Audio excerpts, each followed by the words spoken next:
So I think it's important to know that you guys, that you had that month or over a month where you were just courting, where there was just that level of vulnerability and intimacy to build that trust to even get to where you guys were. Was it difficult? Was it difficult for you to kind of wait a little bit on Tammy, Brian, or? Well, yeah, because her at that point in time she had her set lifestyle, and that was, I always tell her, it was work, Yeah. church, and kids. Yeah. That's it. Where did you fit in? Huh? Where'd you fit in? Well, I was trying to squeeze it in. Trying to He was trying to squeeze in there. Trying to get in there. Yes, Like double dutch. Yeah. No, it wasn't my turn. You like, I'm waiting. I remember that, you doing the, you So waiting you to gotta jump keep in. asking. Yeah. And finally, we got our time. Yeah. To where we started.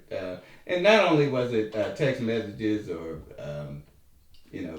phone calls, but it was also emails. We did a lot of emails. A lot of emails, which I still keep And to she has this day. a folder. I love that. Since 2003, I have kept all the emails that we Yeah, sent she has to all the each other. emails. And I was like, have you read the last No. emails that we had? No. Have you read all our emails, No. Mr.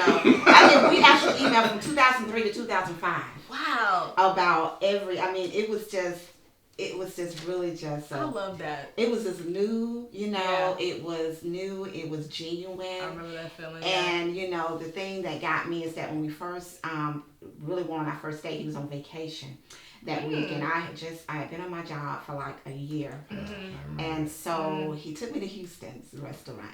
Oh. I was like, wow. Yes. So it took me to Houston's restaurant for my lunch, and that was our first time seeing each other face to face. So when I got in the car, first date. Woo! Mm-hmm. And so when I get in the car, he had this one single rose for me, and he gave it to me, and I was so excited to see him. And so we went to lunch, and so we had lunch, and it was just nice. It was heavenly. Yeah. And that was the first time, after a month talking to him over the phone, emailing all this time, we go on our first date, and I tell him I love him on the first date. Oh, because the intimacy had been built up. It had been built up. You felt like you knew him. That was crazy. Yeah. So I went, he brought me back to work, and I remember, not even an hour later, maybe the time, we're close to the time of getting off work. At this time I didn't have an automobile. I didn't have a car at the time, so I was actually carpooling with someone else. Yeah. And he was gonna come back and pick me up and take me home. And so that day I was laid off my job that day. Fire. And so I came out crying.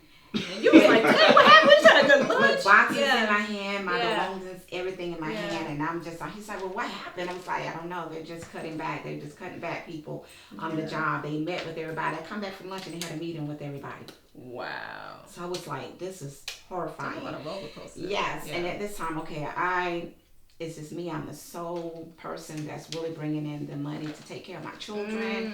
And so I remember him coming in the house and with me, and he just stood with me and just hugged me and just held me as I cried. Yeah. I was like, I don't know what I'm going to do. Yeah. So that was very detrimental for me. Yeah. And to this day, it's like, he was just consoling. He says, it's going to be okay. It's going to be okay. And I went through a period of like, oh my God, I'm meeting this guy and, I'm losing my job. I bet he's like, no, I can't deal with it. Yeah. I can't deal with that. So that was a very trying time. And I can see it now just like it was yesterday. And he was sitting in the living room.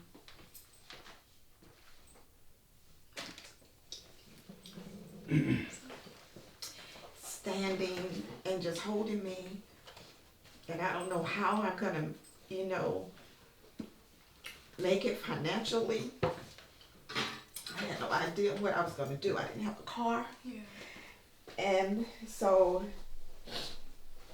long story short, I ended up, filing for unemployment, of course, and then I started doing data entry at home. That was like, just covering just the main, bills, but, I was suffering with things being cut off, and I was having to ask him for money just to make ends meet. And then I finally got a job, which I'm still on for 15 years. Wow. 15 years. God is so good. Yeah. So between that period of time waiting to find a job, it was trying. It was so trying. It was like forever because I think I was unemployed for like 6 months. Yeah. 6 months to almost a year. I was unemployed. So, he actually helped me get another car. I mean, he took me. So that's how we met. Yeah. Wow. I was like, what's going through your mind? Because she's thinking, I'm crying. We just had a great lunch. Well, yeah. And, And at the same token, I'm like, do I really want to be dealing with all this? Yeah. And we just getting to know each other. Yeah. I'm going through divorce. Yeah. I'm separated from my child. All those things at the same time. So, we, for whatever reason, I stuck in there. I held tight. I said, she's special. Yeah. In my heart, because we had spoken, like, we had so many emails conversations. So many conversations. Yeah. We talked for hours on the phone. Yeah. I'm falling asleep on the phone. He was falling asleep. And, I know that. And I know that one. And he's a truck driver, so he had to get up like 1 o'clock, 2 o'clock in the morning. Yeah. And he's like on the phone. We're both like asleep at midnight. He has to get up at like 1, 2 o'clock. That's just no sleep. Yeah. But I think he was living off love. I told he her, was making it off love. And then of course, I hit her below the belt because I would tell her she ain't got to go to work in the morning. She had a job. Hey! No! See, but that comes from so many. Okay. See, we can laugh now. Right. Man, it's funny. We were just talking about that, but we can laugh now. But the reality of money equaling security, right? The fact that you left your job and you knew what that meant for your family, right?